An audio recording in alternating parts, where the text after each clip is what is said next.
Welcome back to the channel. Tonight, we sail into the cold waters off the northwest coast of Scotland toward a lonely cluster of rocks called the Flannan Isles. Out there in December 1900, 3 lighthouse keepers simply vanished. No distress call. No wreckage. Just silence, and the light that should have guided ships through the winter storms, gone dark. The men were James Ducat, Thomas Marshall, and Donald McArthur, seasoned workers stationed on Eilean Moor, the largest of the Flannan Isles. The lighthouse had only been operating for about a year, powered by new technology meant to make sea travel safer. Yet what unfolded on that wind-beaten island remains one of the most haunting mysteries in maritime history. On the 15th of December, a passing ship noted the lighthouse lamp was unlit. That alone was alarming. The crew reported it to the authorities, but rough seas delayed the relief vessel for several days. When the team finally reached the island on December 26th, they found the place eerily still. Inside, the clocks had stopped. Dinner sat half-eaten on the table. A chair was knocked over, as if someone had stood up suddenly. 2 sets of oilskins, heavy waterproof coats, were missing, but one remained hanging on the wall. The logbook ended abruptly. Outside, ropes had been torn loose, a box smashed, and the iron railings bent signs of violent weather. But there was no trace of the keepers themselves. Investigators pieced together a simple but unsettling theory. A storm or rogue wave might have struck as the men were securing equipment near the landing. One could have been swept away, and the others, rushing to help, shared his fate. Yet this theory, while practical, never sat comfortably with everyone. Why would all 3 leave their post in dangerous weather? And why did one go without his coat into a gale strong enough to twist metal? No bodies ever surfaced, and no clues washed ashore. The ocean kept its secrets. The official report labeled the tragedy an accident of natural causes, but the gap between evidence and certainty left room for imagination. Over the years, poets, historians, and sailors have filled that silence with their own interpretation storms, madness, even whispers of the supernatural. What truly happened on that island may never be known. But one truth lingers: isolation, nature's power, and human fragility met there on the edge of the world, and only the sea remembers the end of the story. 3 names. 3 lives that vanished into the mist. James Ducat, Thomas Marshall, and Donald McArthur. Each man brought his own rhythm to the lighthouse, routine, each with reasons to endure its isolation, and perhaps its quiet dangers. James Ducat was the principal keeper, steady and meticulous, the kind of man you would trust with the sea at your door. He had a wife and children waiting for him on the mainland.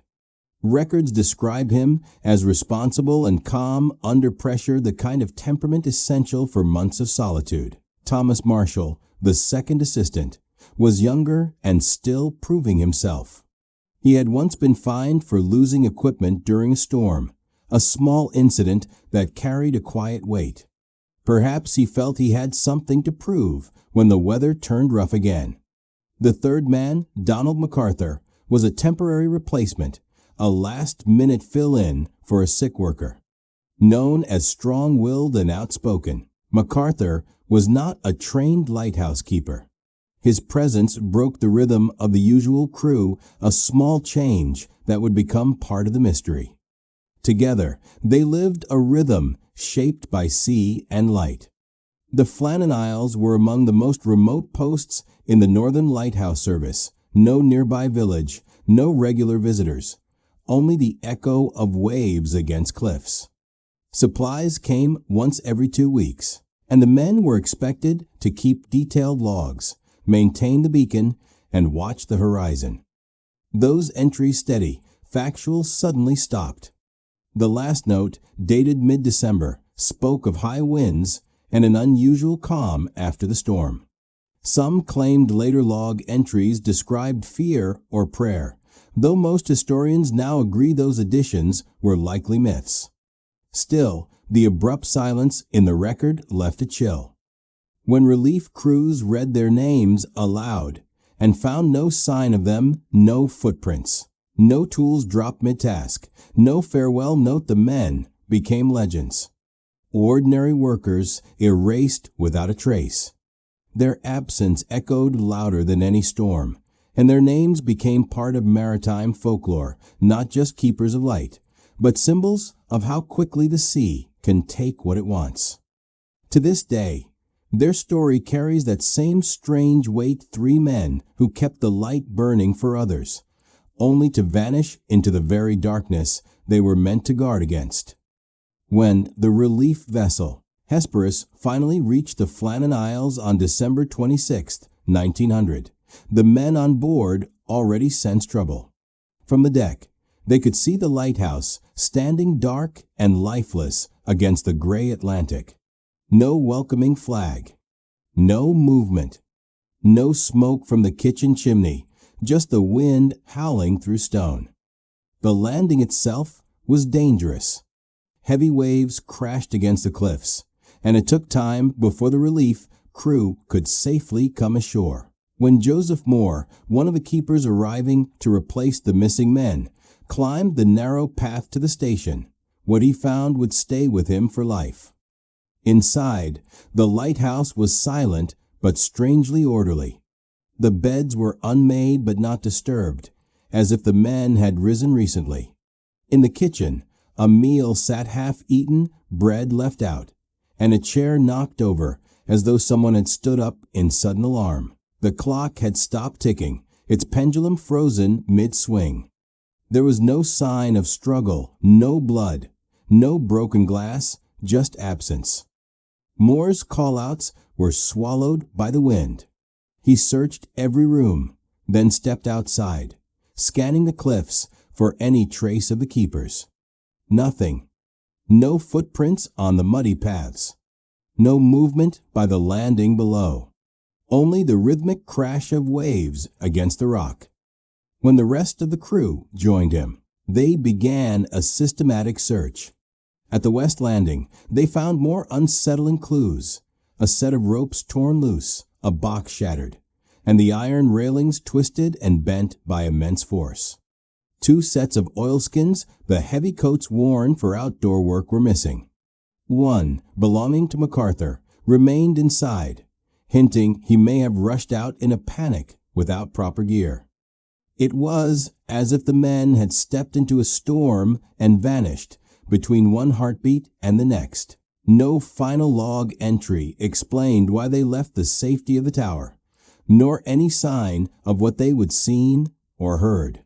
The ship's crew could only raise the flag at half-mast and report the disappearance to the mainland. That empty lighthouse became a time capsule, a snapshot of interrupted lives.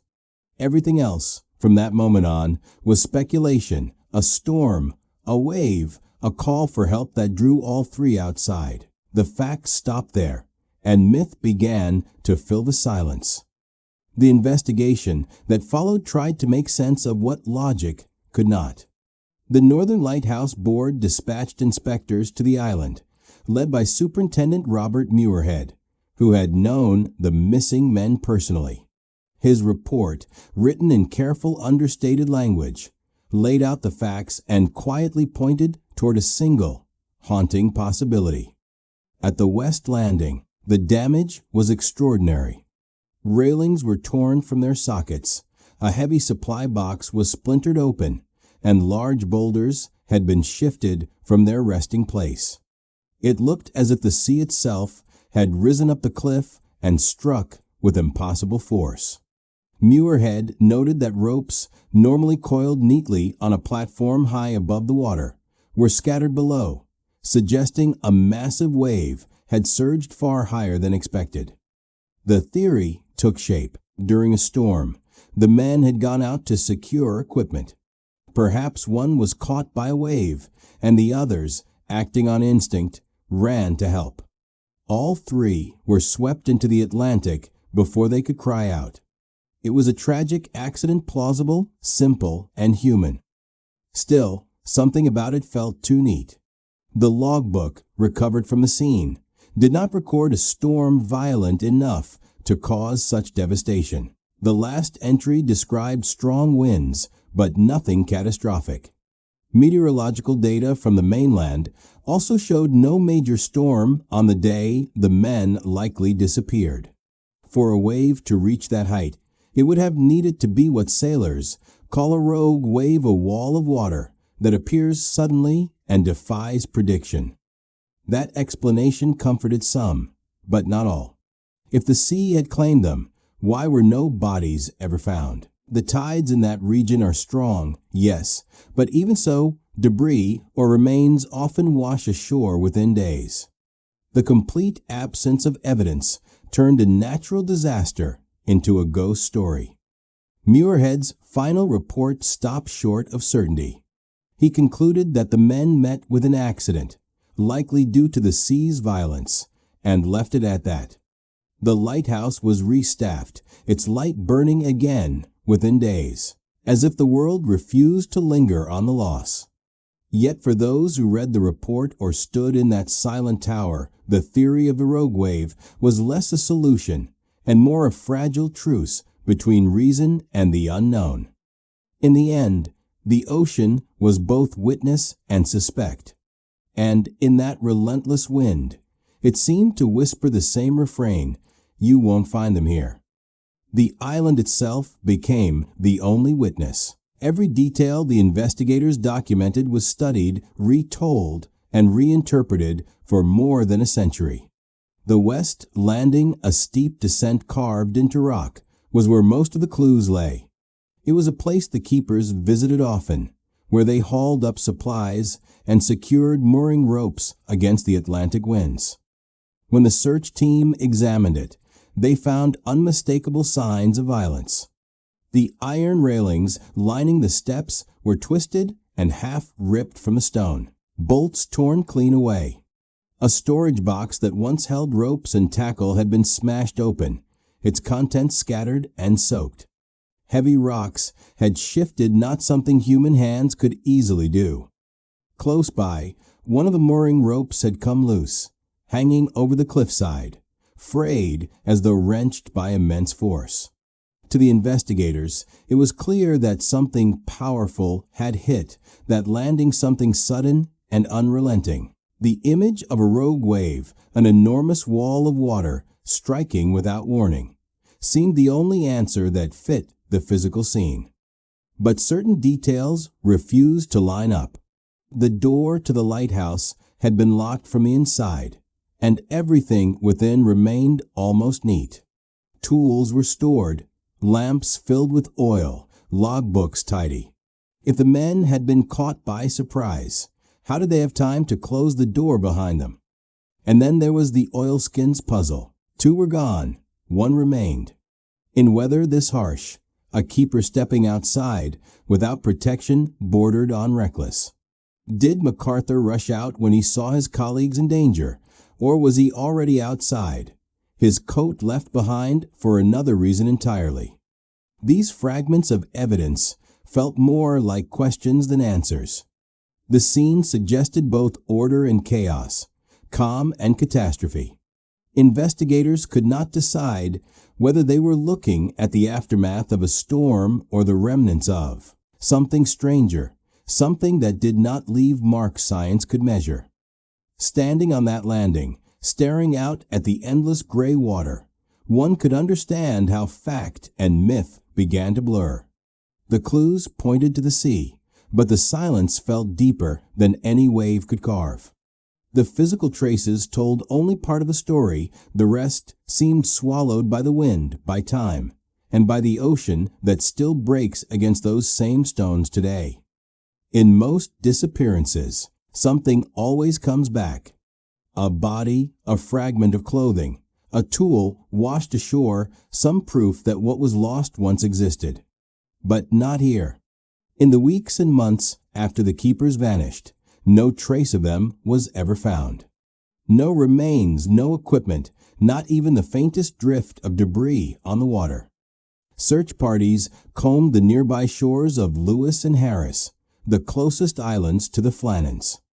Fishing boats were instructed to keep watch for any floating wreckage. Messages were sent to coastal villages asking if anything unusual had been spotted at sea.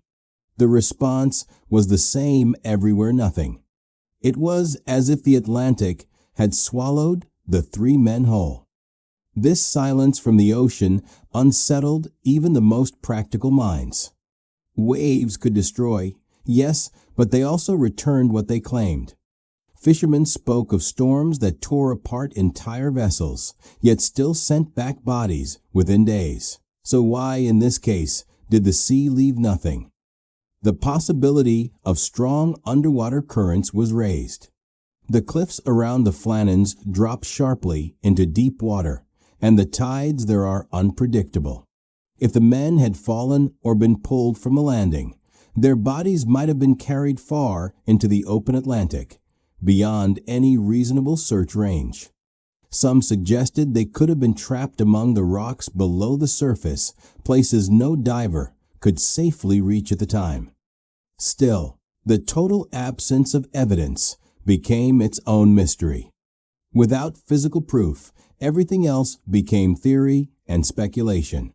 The Northern Lighthouse Board quietly closed the investigation, listing the cause as missing, presumed drowned.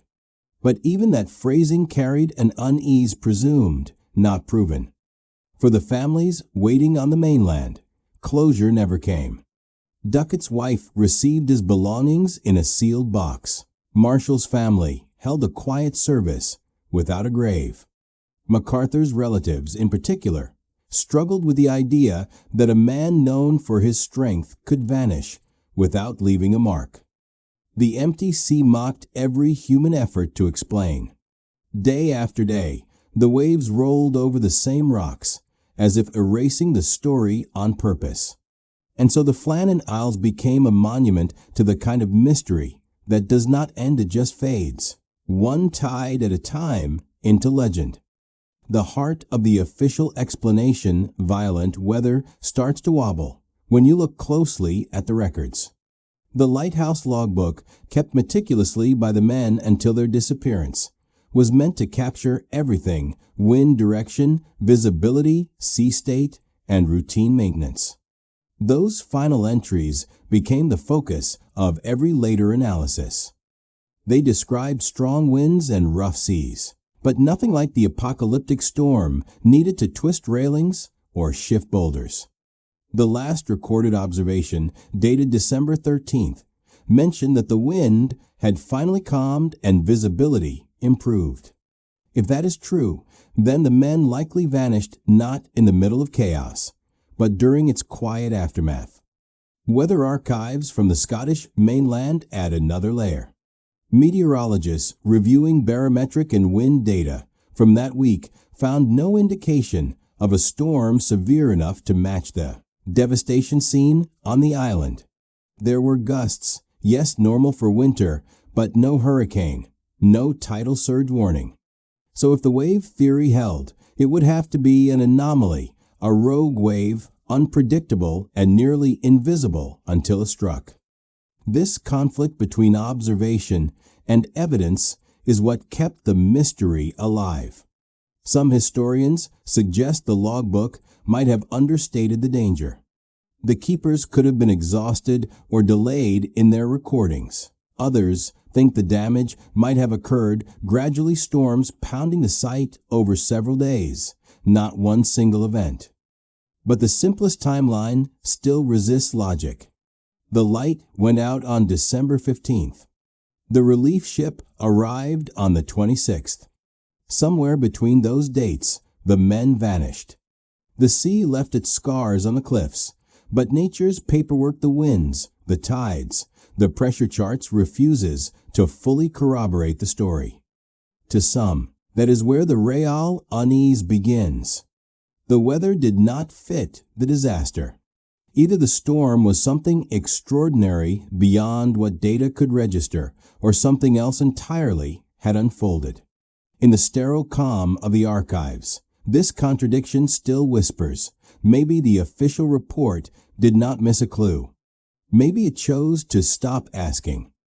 And so, long after the waves settled, the records themselves became part of the riddle, a quiet reminder that even science, when faced with the unknown, sometimes leaves a blank space where certainty should be. Beyond storms and waves, there was something else brewing on that island, something quieter, harder to measure. The human side of the mystery often gets buried under talk of rogue seas and broken railings. Yet the lighthouse was never just a mechanical outpost. It was 3 men living for weeks in silence, surrounded by endless gray water and the sound of wind. Each keeper had a job, a rhythm, a duty to stay steady. But the conditions were brutal. The Flannan Isles sat 30 miles from the nearest coast, with supplies brought only every 2 weeks, weather permitting. When storms rolled in, they could be trapped there for far longer, cut off from all communication. Imagine the monotony, long days of maintenance, nights of isolation, the horizon always the same. Even the sound of waves can start to feel like a kind of pressure, steady and relentless. Thomas Marshall, the youngest of the 3, had reason to fear another mistake. Just months earlier, he would have been fined for losing equipment in bad weather, a penalty that would hang over him every time the wind rose. It is not hard to imagine him watching the sea anxiously, trying to secure the gear before something else went wrong. Responsibility can become obsession in a place like that. James Ducat, the principal keeper, was known for discipline, but also for worry. He had a family waiting on the mainland, and those who knew him said he took his role seriously, too seriously, perhaps. The responsibility for 2 others, for the light itself, for the lives of sailors who depended on it, that is a burden that does not ease when the sky darkens. And then there was Donald McArthur, the temporary worker, not trained in the routines of lighthouse life. Accounts describe him as strong and temperamental, prone to action rather than patience. If something went wrong, a crisis, an argument, a sudden emergency, he might have reacted on instinct rather than procedure. No records confirm conflict, but human nature does not always leave paperwork. Fatigue, fear, and isolation have a way of reshaping reason. A careless decision, a rush to the landing, a shouted warning lost to the wind could turn survival training into tragedy. Maybe that is why the story endures. Because beneath the theories of storms and supernatural forces, there is a simpler, more haunting possibility that the men were undone not by the sea alone, but by the slow, invisible weight of being human in a place where no one could hear them call for help. In the rigid world of lighthouse keeping, discipline was survival. Every keeper knew the rules, no more than 1 man outside at a time.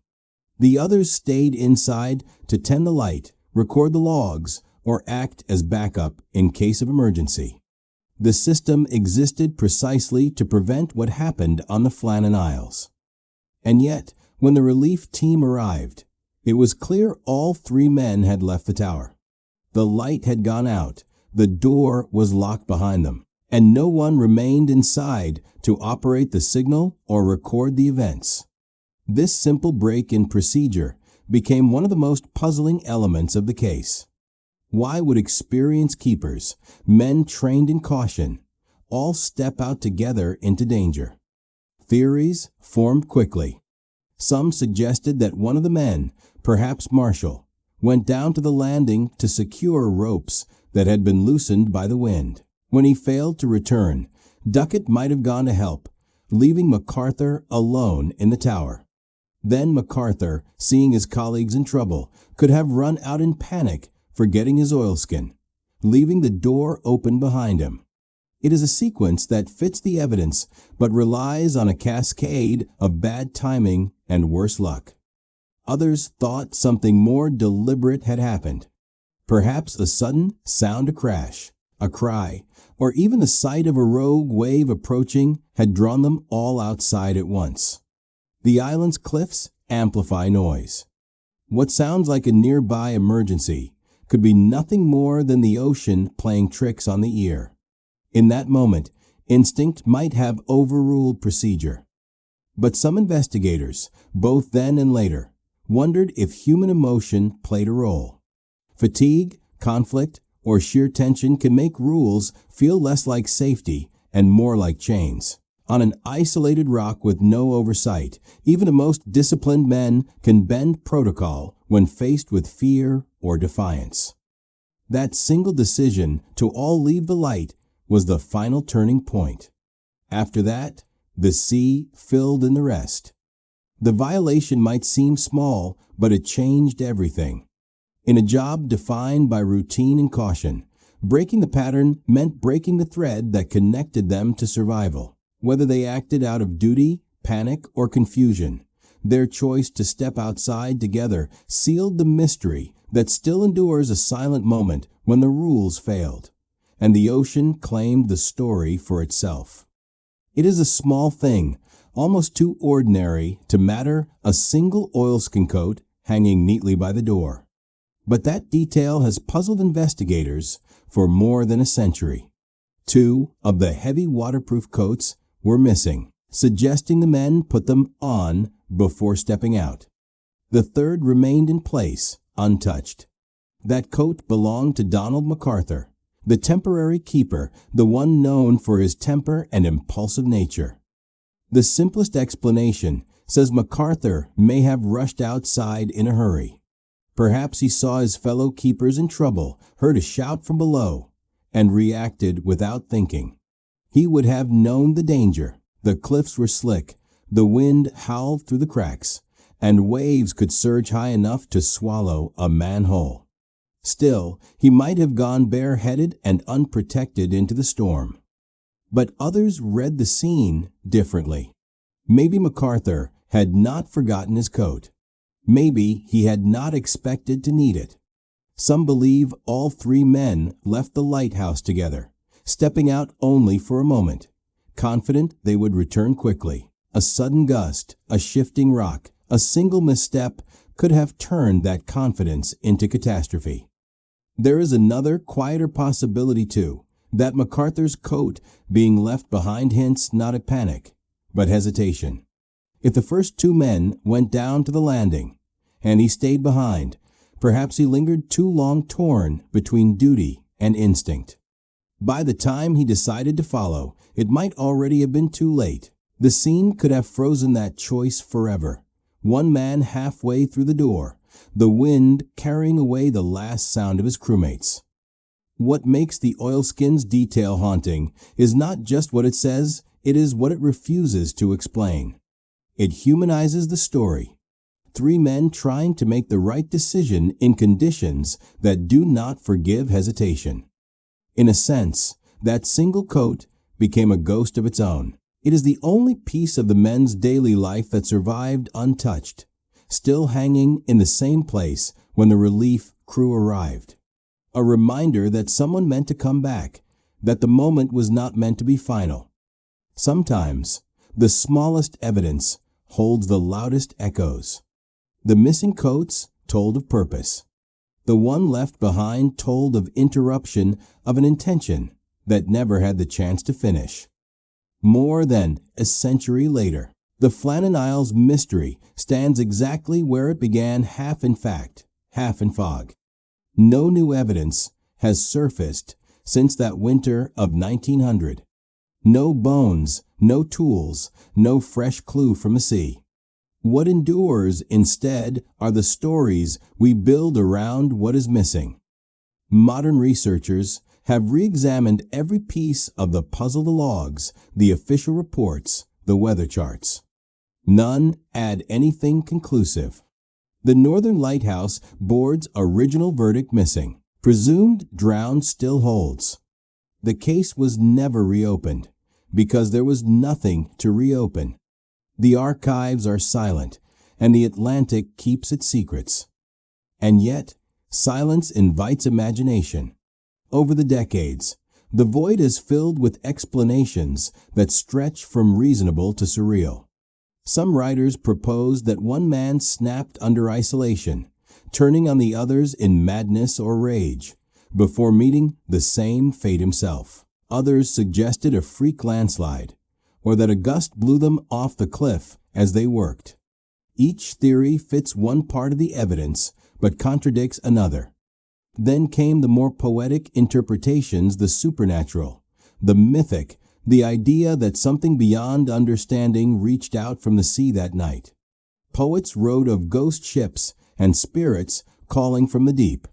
In 1912, Wilfred Wilson Gibson published his poem Flannan Isles, capturing the eerie stillness of that empty tower and sealing the story's place in folklore. From there, the tale grew its own life, retold in books, songs, and films, reshaped for each generation's appetite for mystery. Even in the age of satellites and deep sea mapping, the case resists finality. Technology can measure tides and waves, but not human fear. It can locate shipwrecks, but not the thoughts that drive three men to step outside at the wrong moment.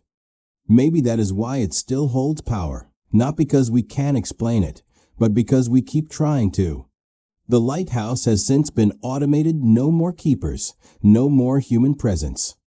The light still turns mechanical and indifferent, while the island remains empty. The sea that took them, or whatever it was, never gave them back. What is left is a story that refuses to end, glowing faintly like the lantern that once burned there, steady, cold, and unsolved. What began as a maritime accident slowly transformed into something larger, a story that outlived every man who touched it. The disappearance of the Flannan Isles keepers became folklore, carried from coastal pubs to classrooms, from sailors' whispers to literature and film. Over time, the facts blurred, and what remained was feeling, the weight of isolation, the pull of the unknown, and the fear that nature sometimes speaks in ways we can't answer. The first to immortalize it was Wilfred Wilson Gibson, whose 1912 poem Flannan Isles turned the incident into haunting verse. In his words, the lighthouse stood as a ghostly witness, its light burning again, while the world wondered what had happened to the men who once tended it. The poem did not solve the mystery. It deepened it. Its restraint, its quiet dread, mirrored the emptiness of the island itself. From there, the story seeped into popular culture. It inspired short stories, songs, and radio dramas. Even modern screenwriters have drawn from it to craft tales of madness and isolation at sea. The 2018 film, The Vanishing, reimagined the event with psychological tension, suggesting how easily fear and desperation can consume those cut off from the world. Each retelling bends a truth, yet none feel false, because the heart of the story is not about evidence. It is about uncertainty. For historians and lighthouse keepers, the Flannan Isles became a symbol of duty and danger, the reminder that no light, however strong, guarantees safety. For poets and dreamers, it became proof that mystery still exists in a mapped world. For the families of Ducat, Marshall, and McArthur, it became an ache that never found closure. Today, the lighthouse stands automated and empty, its beams sweeping across the same dark water where three men vanished. No human hands turn its gears, no voices echo through its stairwell. Only the hum of machinery and the wind moving through stone. And perhaps that is the truest legacy of all, a silence that endures. The Flannan Isles story reminds us that not every question is meant to be answered, and not every disappearance leaves something to find. Some mysteries, like the sea itself, are meant to remain wide open, forever reflecting the uneasy wonder of those who dare to look too closely. More than a century has passed since the light on the Flannan Isles first went dark, but the mystery still burns quietly beneath the waves. We have built theories and legends to fill the space those three men left behind: storms, madness, ghosts, fate, but maybe the truth is smaller, sadder, and more human. Three keepers doing their duty on a lonely island, caught between responsibility and the sea's relentless pull. What makes this story unforgettable is not just what happened, it is that we still care to wonder. Each unanswered question feels like a whisper from that tower, reminding us how thin the line is between safety and oblivion, between fact and myth. The light on Eilean Moor still shines today, automated and unfeeling, but its glow carries the memory of the men who once tended it. Their names, James Ducat, Thomas Marshall, and Donald McArthur, have become part of the Atlantic's long memory. The sea may have taken their voices, but not their story.